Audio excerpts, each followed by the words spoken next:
गोदी गोदी उठाइले हो राजा जी, गोदी गोदी गोदी उठाइले हो राजा जी।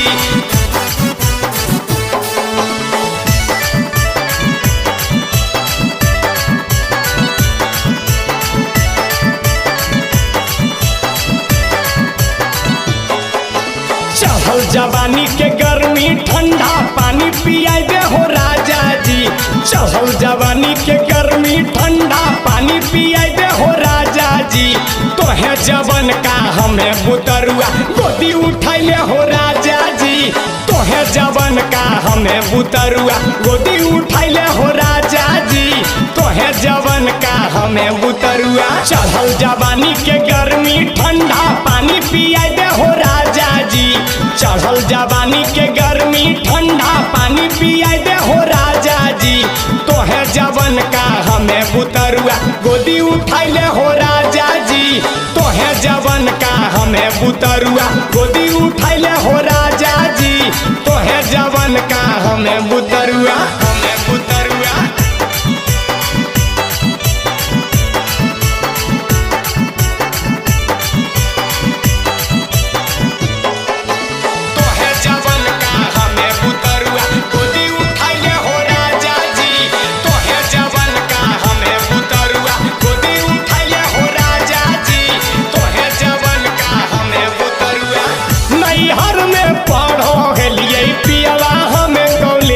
हो साड़िया पही नहीं के नाई है नौलेज हो, नाई है नौलेज जी।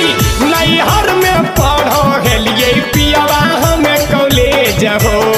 साड़िया पही नहीं के नाई है नौलेज हो।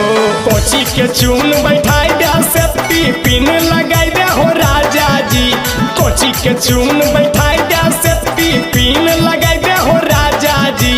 तोहे जवन का हमें बुतरुआ गोदी उठाइले हो राजा जी।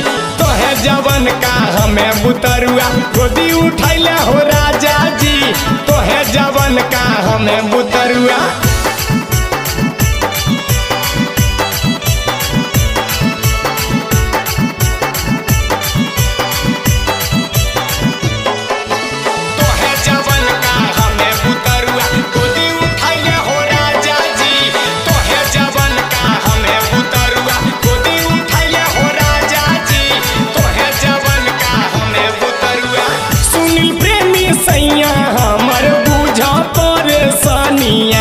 लाल रंगीला देवरवा घर में करो है छेड़खानिया, करो है छेड़खानिया। सुनी प्रेमी सैया हमर बुझा हो परेशानिया। लाल रंगीला देवरवा घर में करो है छेड़खानिया।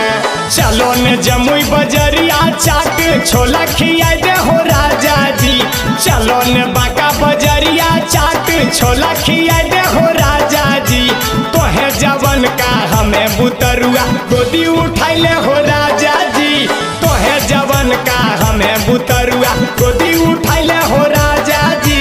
तोहे जवन का हमें बुतरुआ। चढ़ल जवानी के गर्मी ठंडा पानी पियाई दे हो राजा जी।